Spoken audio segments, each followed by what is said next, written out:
In prophase, the first stage of mitosis, changes start in the nucleus. The nucleolus disappears. The replicated chromosomes condense and become visible. Each replicated chromosome has two identical DNA molecules visible as two rods. These rods are called sister chromatids. In animal cells, the duplicated centrioles, which organize the cell's microtubules, move toward opposite ends of the cell. As they move, they spin out the mitotic spindle, a bundle of microtubules radiating from the centrioles. The nuclear envelope disappears, leaving the chromosomes free within the cytoplasm and accessible to the spindle. Now the chromosomes can attach to the spindles. The attachment sites are called centromeres. By the end of prophase, the centrioles have completed their movement toward the poles of the cell. The spindle fibers are attached to the centromeres of each replicated chromosome, and the chromosomes are beginning to be tugged to a plane near the center of the cell.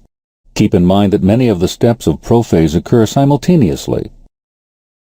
During metaphase, the spindle microtubules align the chromosomes along a plane called the metaphase plate, directly in the middle of the spindle and halfway between each pole of the cell.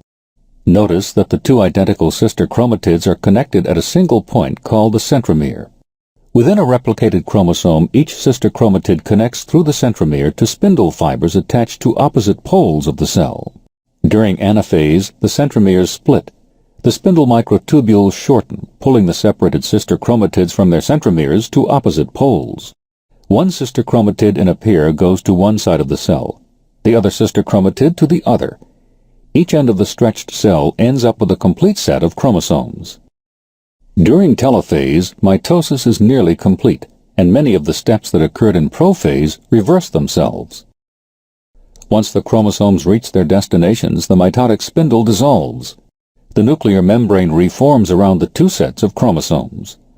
The chromosomes uncoil, becoming diffuse, barely visible strands of DNA and protein.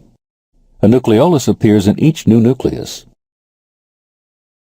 A contractile ring forms around the cell's midline where the metaphase plate had been. The ring tightens, creating a furrow in the cell membrane and increasingly dividing the two parts of the cell. With the nuclei and cell contents copied and apportioned to the two poles of the cell, all that remains is for the original cell to divide into two separate cells. This process is called cytokinesis. In animal cells, the contractile ring continues to tighten and eventually pinches the cell membrane into two, resulting in two independent daughter cells.